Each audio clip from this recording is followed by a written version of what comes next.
In the last video, we saw how GPCRs can be used to generate a change in the cell's activity. So for example, opening up a channel or closing a channel. And we saw that the alpha subunit, a chunk of the G protein, was instrumental in making that happen. So all we're going to do in this video is get into a little bit more detail about how that G protein actually becomes activated. And if you guys remember, in an inactive state, the alpha subunit is linked to the beta and the gamma subunit, as you can see in that top left image. All three subunits are together. So if we just recap what the GPCR and the G protein should look like in a resting inactive state, then we can get into how to activate them.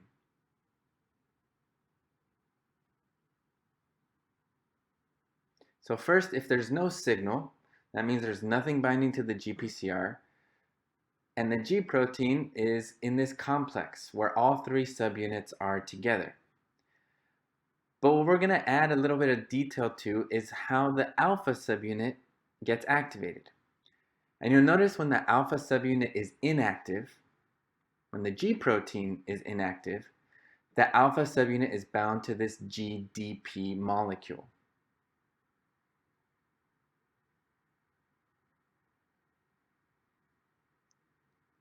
So an inactive G protein has the alpha subunit bound to GDP. But now let's say the cell or your body is producing some sort of signal or ligand that binds to the GPCR, and as we saw before, leads to the GPCR itself becoming active. And in the past we said that then activates the G protein. But let's look at how that happens. When the GPCR gets active, that causes a change in shape of the G protein, and specifically the alpha subunit. And you'll notice that its shape changes, leading to GDP getting released. And now a new molecule, GTP, binds to the alpha subunit. The alpha subunit then separates from the beta and gamma subunits. And now in this active form, the alpha subunit will go off and activate adenylyl cyclase, which we saw in the last video. So if we recap the G protein activation, the inactive alpha subunit releases GDP and binds to GTP that's kind of floating around in the cell. When the alpha subunit is bound to GTP, it separates from the complex, so from the beta and gamma subunits, and it continues that signal by binding to adenylyl cyclase and continuing that chain of events.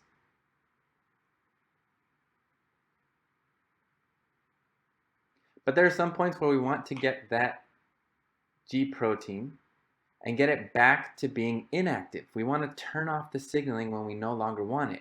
So how could we do that?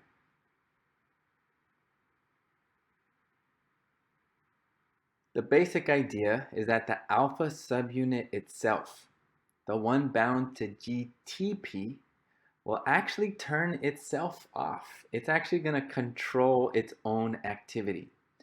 And it's going to do that, the alpha subunit, by converting that GTP molecule back into GDP, which effectively will shut itself off.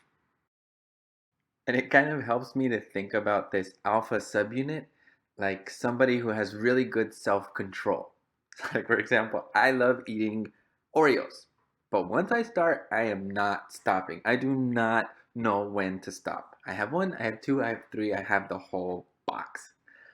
But the alpha subunit is like somebody who has an Oreo and is like, I think that's enough, it's time to stop. The alpha subunit actually turns itself off. It says after a certain amount of time, I'm going to stop being active. I'm going to stop eating Oreos. So in a way, I kind of feel like the alpha subunit is, again, something with really good self-control. We activated it, but after a certain amount of time, it knows when to stop, and it just does that on its own. We don't have to tell it to do that. So let's go ahead and draw out that G protein just to explain exactly what's happening here. So I'll just draw out the alpha subunit.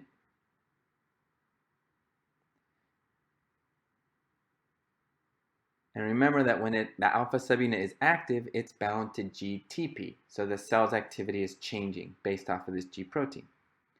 And this GTP acronym just stands for guanosine triphosphate. It's a molecule similar to ATP. It has 3 phosphate groups, and when bound to the alpha subunit is active. But what the alpha subunit can do is inactivate itself by removing one of those phosphate groups from GTP. So the alpha subunit has what's called phosphatase activity, which just means it's an enzyme that can remove a phosphate group. And by doing that, it creates GDP. GDP just stands for guanosine diphosphate, meaning that it only has 2 phosphate groups. It went from having 3 in GTP to only having 2 in GDP. So that means that the alpha subunit itself, after a certain amount of time, will say, hey, I've been active for a certain amount of time. It is time now to be inactive. And it will take one of the phosphate groups from GTP, remove it, convert that GTP into GDP, and cause that alpha subunit to now be turned off and go back into the inactive state. And I know what you're thinking, why the heck are we learning that?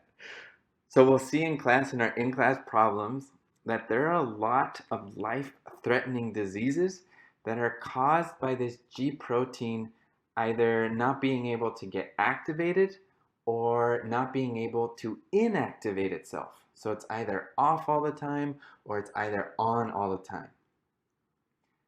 So keep in mind that this stuff, this cell signaling stuff, really matters. If we can't control when and how and if we activate the GPCR pathway or when we can turn it off, that can lead to a lot of changes in our homeostasis and a lot of incidences of disease. So I promise it will matter, and I will try to make that clear in class when we work on some really interesting clinical cases.